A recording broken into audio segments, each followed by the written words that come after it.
When an explosion happens, the first thing we see is just chaos. Twisted metals, shattered concrete, it's a scene of pure destruction.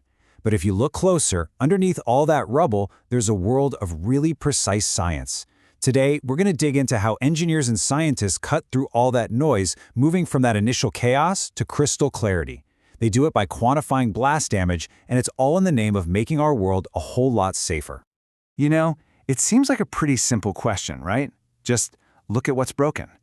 But the real story of a blast isn't just in the wreckage you can see. It's hidden.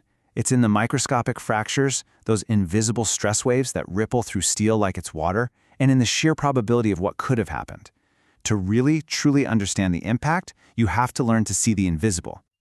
So, here's our game plan. We'll start with that big, lingering question. Then, we're going to become detectives, reading the physical clues left behind. From there, we'll turn into forecasters, calculating those invisible risks. Then, we'll shift our focus to what really matters, the human cost. And finally, we'll see how all this data helps us design a safer future. Okay, Section 1. The blast's lingering question. Let's start by really getting a handle on the core problem here. This isn't just about cleaning up a mess. It's about piecing together an incredibly complex puzzle that a blast leaves in its wake. And this is the whole point, right? The end goal isn't just to write up some damage report. It's to gather enough precise data from one disaster so you can prevent the next one. By turning all that physical destruction into cold, hard numbers and metrics, engineers can figure out exactly why a structure failed, and maybe more importantly, how to make sure the next one doesn't. All right, on to Section 2, reading the physical clues. Let's put on our investigator hats for a second. The very first step in any assessment is to look at the tangible evidence. You know, the physical fingerprints the blast wave leaves on every single surface. Investigators basically have a checklist. Cracks and fragmentation, that tells you how brittle a material was. Dents and deformations show you how a structure bent under all that immense pressure. Things like pitting and tearing can even tell you about the intensity and the direction of the force. Every single clue tells a specific part of the story of that structure's final moments. And what's truly remarkable is just how incredibly precise the science can get. So, in statistics, an R-squared value is basically a score from 0 to 1 on how perfectly two things line up. 1 is a perfect match. Well, researchers found a value of 0.99 that's almost perfect when comparing the depth of a dent on one side of a plate to the size of the hole that got blown out the other side. That's a near-perfect relationship. It shows how even something as simple as a dent can give you incredibly reliable data. And this is a perfect example of how this plays out in the real world. By physically assessing the damage done to steel plates with different coatings, we can learn which materials actually work best. Studies have shown that while both rubber and polyurea coatings help, polyurea is just, well, it's better at the job. This kind of direct physical analysis is exactly what drives innovation in protective materials. Of course, the investigation goes way, way beyond what you can see with the naked eye. Scientists use some pretty incredible technologies to get a deeper look. Fiber optic sensors can map out hidden strain across a surface that looks totally fine. Polarization methods can actually let you see stress waves moving through a solid object. It's like watching a ghost pass through a wall. And metallurgical analysis, that's like being a doctor for metal, looking at its internal structure under a microscope to see exactly how it ripped apart. Now, reading physical clues is all about what did happen. But to really protect people, you have to understand what could happen. And that brings us to Section 3, where we move from forensics to forecasting, calculating the invisible risk. The key tool here is something called probabilistic methods. Honestly, the best way to think about it is like a weather forecast. A forecast doesn't say it will rain, it says there's a 70% chance of rain. Well, engineers use these methods in the exact same way. They don't say a bridge will fail, they calculate the precise probability of failure, taking into account all the messy, uncertain variables of the real world. And when you start applying this kind of math, you can find some fascinating, really counterintuitive results. So, a study on bridge safety found something that just doesn't make sense at first glance. Check this out. As the angle of a blast changed, the failure risk for the big vertical support piers, it actually went down. But at the exact same time, the risk to the horizontal girders went up. So what was the net result? The overall risk to the entire bridge still increased.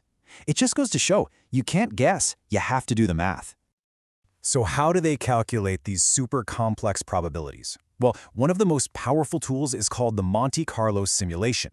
Think of it like a video game for engineers. First, you tell the computer everything you're not 100% sure about, like the exact strength of the concrete or the density of the soil. Then you just hit run, and the computer simulates the blast thousands upon thousands of times, tweaking those variables just a little bit for each run. It's like crash testing a building in a virtual world over and over again until you get this clear statistical picture of the real-world risk. And all of this complex analysis leads to one of the most vital concepts in all of engineering, the factor of safety. See, once you know the forces a structure should be able to handle, you don't design it to meet just that limit. No way. You over-engineer it. You build in a buffer, a factor of safety, of say 1.2 or 1.5. That means it's designed to be 20, maybe even 50% stronger than it theoretically needs to be. That buffer is our shield against the unknown. Which brings us to Section 4, and really the most important part of this entire discussion. The reason we measure broken concrete and twisted steel is, ultimately, to protect what's most fragile, human life. The human body is incredibly complex, and a blast can injure it in so many different ways, especially the brain. It's not just about getting hit by debris. The invisible blast wave itself can physically flex your skull. A pressure wave hitting your chest can send a shock all the way up through your body to your brain, and the sheer force can accelerate a person's head so violently. Understanding all these different mechanisms is absolutely key to designing better protection. This quote really just says it all, doesn't it? Every single calculation, every simulation, every piece of data is gathered with one fundamental purpose in mind: understanding and minimizing the danger to the people inside a building or a vehicle. And just like they quantify structural damage, scientists quantify the risk to people. They calculate the speed and density of fragments to figure out if they're lethal. They estimate fatality risks based on just the air overpressure alone. They even measure bone damage down to the percentage of mass loss. By turning potential harm into data, they can set clear safety limits to design better armor, safer vehicles, and more resilient buildings. Finally, this brings us to Section 5, where we put it all together: designing a safer future. All this forensic data from things that have happened in the past, it's used to write the blueprint for future protection. It's this incredibly powerful feedback loop. You start by assessing the damage from an event. That data helps you identify the weakest links in a design. With that knowledge, engineers can innovate new solutions, stronger materials, better construction techniques. And finally, those innovations get embedded in new, tougher building codes and safety standards for everyone. This is how we learn from tragedy and build back stronger.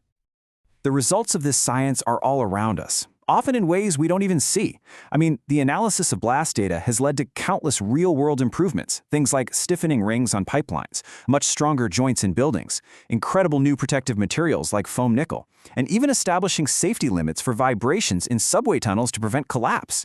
Every single one of those is a direct result of the science we've been talking about. So, we've gone from the pure chaos of an explosion all the way to the clear, cold logic of engineering. We've learned how to read the clues in the rubble, calculate the invisible risks, and use all that knowledge to build a stronger world. This journey shows us that by precisely understanding destruction, we get the power to prevent it. But it leaves us with one final, lingering question. In this constant cycle of threat and innovation, can our designs ever truly get ahead?